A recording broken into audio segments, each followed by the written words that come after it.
Et si les douleurs émotionnelles que vous vivez actuellement étaient en fait liées à des blessures émotionnelles que vous vivez depuis plusieurs années? C'est en effet ce dont on va parler dans cette vidéo qui traite sur le livre de Lise Bourbeau, Les 5 blessures qui empêchent d'être soi-même.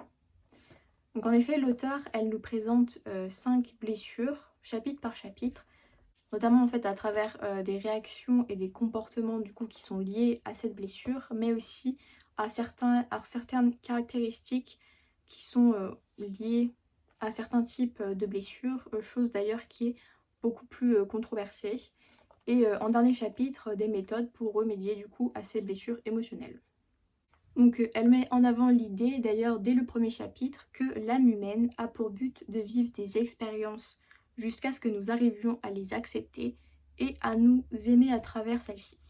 Donc je cite, et je cite également, tant qu'une expérience est vécue dans la non-acceptation, c'est-à-dire dans le jugement, dans la culpabilité, la peur, le regret ou toute autre forme de non-acceptation, l'humain s'attire sans cesse les circonstances et les personnes qui feront revivre cette expérience.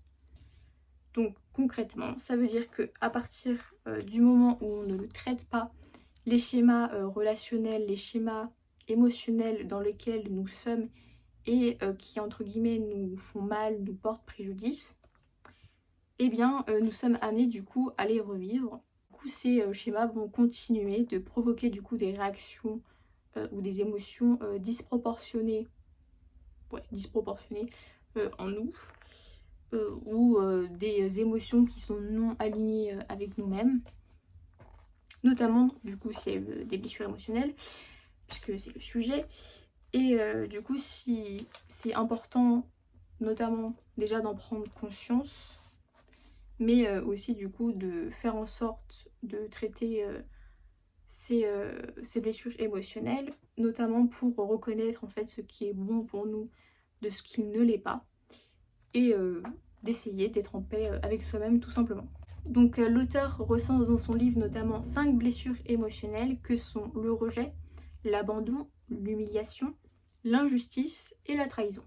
Donc à cela peut s'ajouter d'autres types de blessures, par exemple on peut aussi dire par exemple la blessure de honte, la blessure de culpabilité, voire même la blessure d'impuissance, mais en fait c'est plutôt des blessures qui sont en fait des sous-blessures qui sont liées directement avec les 5 premières blessures d'une quelconque manière.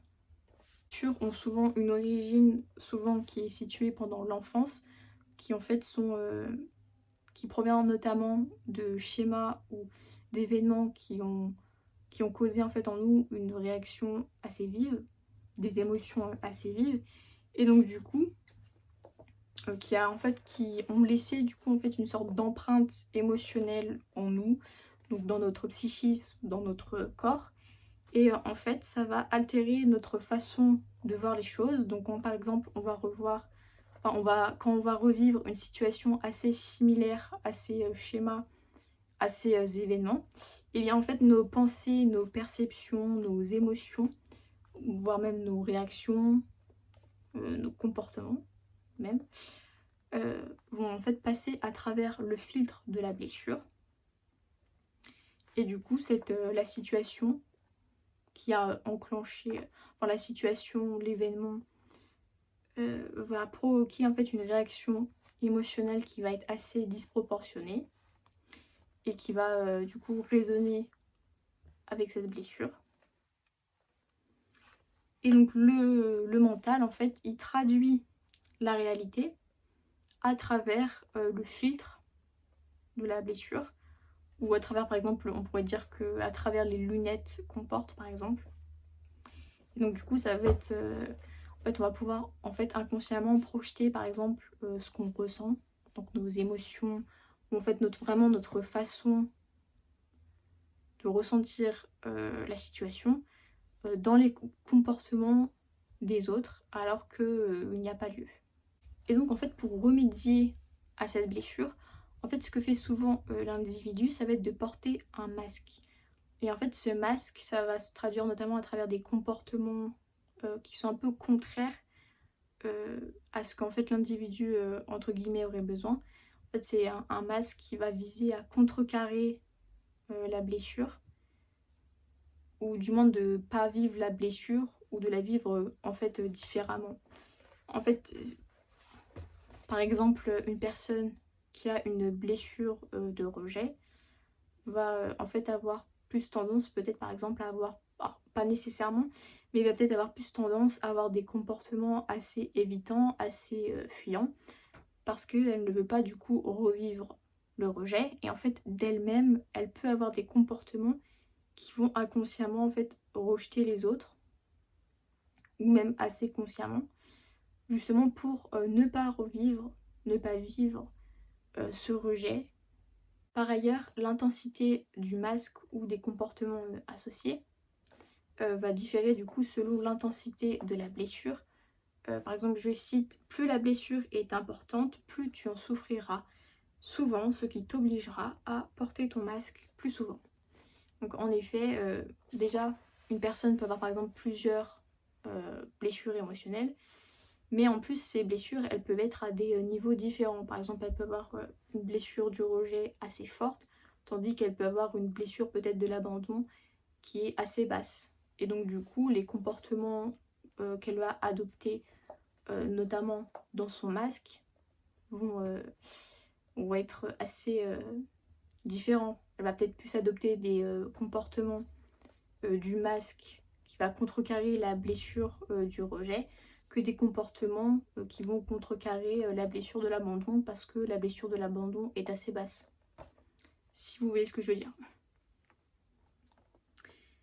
Et donc travailler sur ces blessures, du coup ça revient, enfin c'est travailler du coup sur soit sur son rapport à soi-même, mais aussi du coup sur le rapport aux autres, parce que les blessures émotionnelles, en général, c'est des blessures qui s'ouvrent, qui se ravivent au contact des autres. Donc c'est aussi pour avoir en quelque sorte un meilleur comportement avec soi-même, mais dans ses relations avec autrui surtout. Et car en fait, c'est aussi prendre conscience en fait que l'autre, il n'est pas forcément responsable du coup de ce qu'on ressent ou de notre blessure qui a été ravivée, parce que certains comportements en fait sont entre guillemets assez anodins pour l'autre. Alors certes, c'est vrai que nous ne sommes pas parfaits et je dis pas là justement que vous devez absolument tout accepter, dans le sens où il faut aussi qu'il y ait un respect entre guillemets avec autrui, avec chaque personne en fait que vous côtoyez. Mais en fait c'est vraiment prendre conscience qu'on peut avoir du coup un impact sur notre comportement et sur l'amélioration de nos relations, et qu'on peut guérir et éviter de cacher du coup certaines choses. Et donc du coup pour en revenir au sujet, donc on distingue 5 types de blessures auxquelles on va associer à chacune un masque. Donc, par exemple, la blessure du rejet, on va dire que le masque est un masque de fuyant. Pour la blessure de l'abandon, ce sera le masque du dépendant. Donc une personne qui a extrêmement peur de l'abandon va peut-être du coup adopter des comportements très dépendants envers les autres. Pour la blessure de l'humiliation, c'est le masque du masochiste. Pour la blessure de la trahison, c'est le masque du contrôlant. Et pour la blessure de l'injustice, c'est un masque assez rigide. Et donc c'est un masque qu'on va porter soit quotidiennement, soit dans certaines situations vraiment données, dans nos relations avec les autres. Et c'est avant tout, et donc ça c'est très important à retenir, un masque qui va nous, entre guillemets, permettre d'éviter, de vraiment contourner la blessure. Donc c'est vraiment quelque chose, entre guillemets, c'est quelque chose d'assez de surface en fait, parce que on va essayer d'éviter la blessure, et en fait c'est un peu, enfin se prémunir, et en fait c'est un peu, comment dire,